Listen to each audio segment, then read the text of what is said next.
Today is the 8th of June 2007, and I have the privilege of interviewing Charles Edwards, who was a member of the 2nd 19th Battalion, and he was captured during the battle for Singapore, but actually up on the Malayan mainland, and he was a prisoner of war in Pudu Jail Kuala Lumpur, then Singapore, then up on the Burma Thailand Railway, and ultimately he went through to Japan.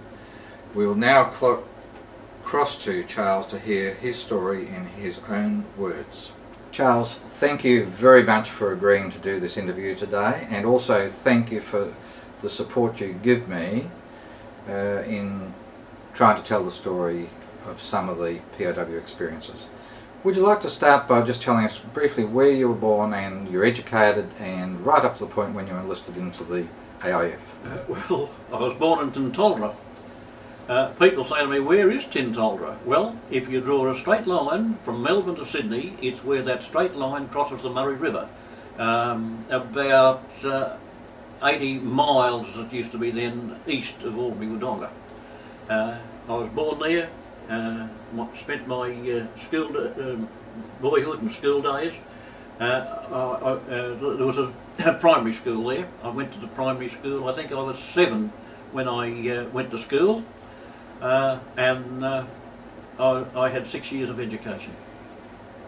And now, when did you enlist into the AIF? And having done that, how did you move to Singapore, the ship you went on, and when did you arrive in Singapore? Well, when I left school at 13.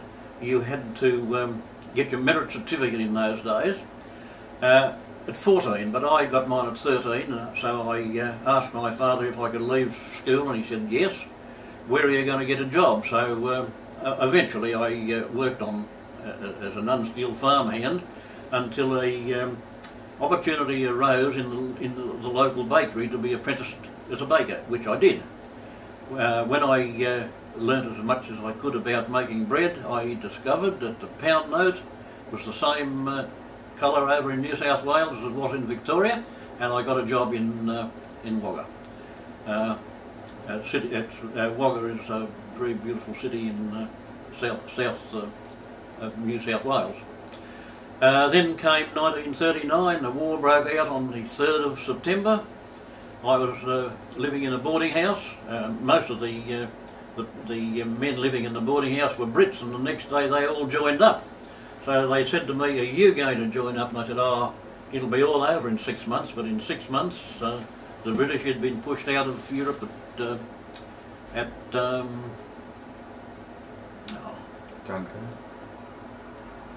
Dunkirk. France was poised to fall. The Australian government put out a decree for all men of military age to present themselves, and I and hundreds of thousands of others did just that. So we joined the army, and we were put into the 8th Recruit Reception Battalion in Wagga Showground, where we learned to stand to attention, left turn, right turn, and form up and all this. We were there for around about 6 weeks, and we were taken to a camp outside Sydney called Walgrove. And here, on the 29th of July, we were formed into the 2nd 19th Battalion, with Lieutenant Colonel Duncan Maxwell commanding it, and Lieutenant MC, he was MC, Military Cross. His second in command was Lieutenant Colonel Charles Grover Wright Anderson, also Military Cross from World War I.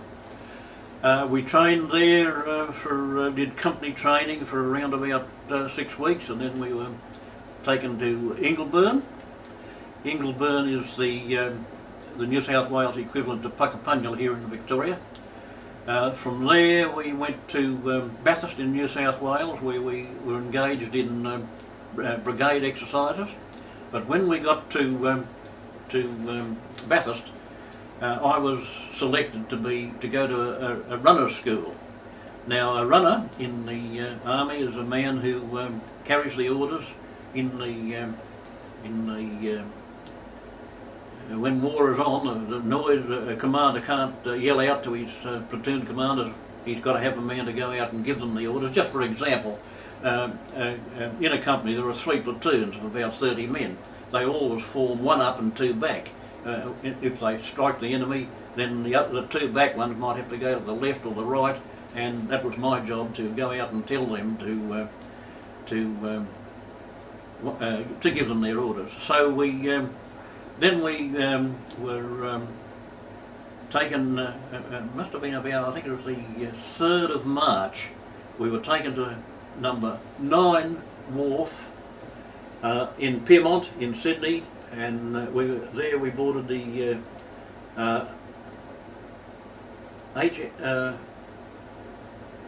HMT, His Majesty's Transport Queen Mary.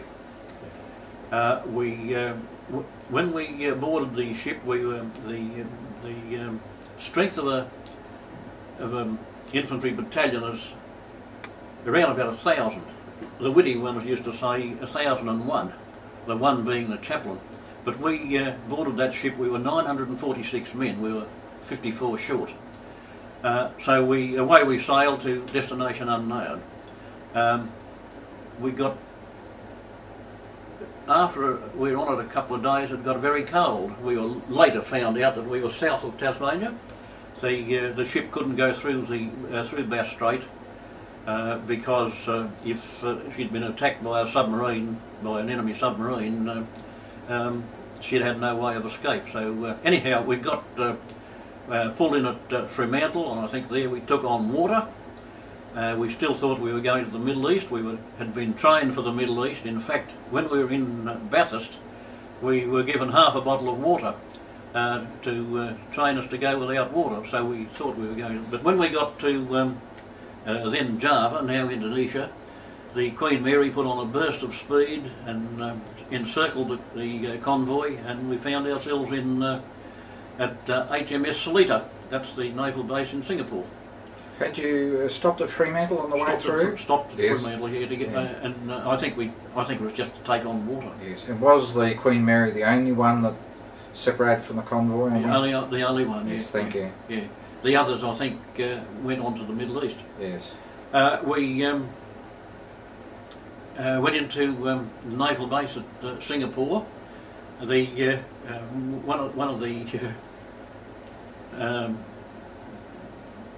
little what do I say? The wharf was guarded by Sikhs, Indian Sikhs. So I remember we yelled out, "What time is it?" And he looked at his watch and he said, "It's 2000 hours."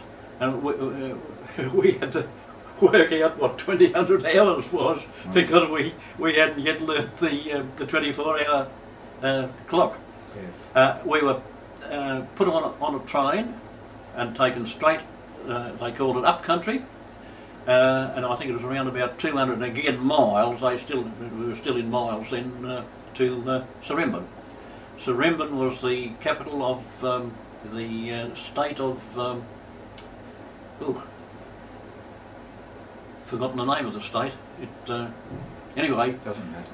There we trained, and we discovered that we're now in the tropics, and you only had to walk about 20 yards and your shirt was wet with perspiration. But we trained we had to march and learn to do jungle training. Now, never before had the British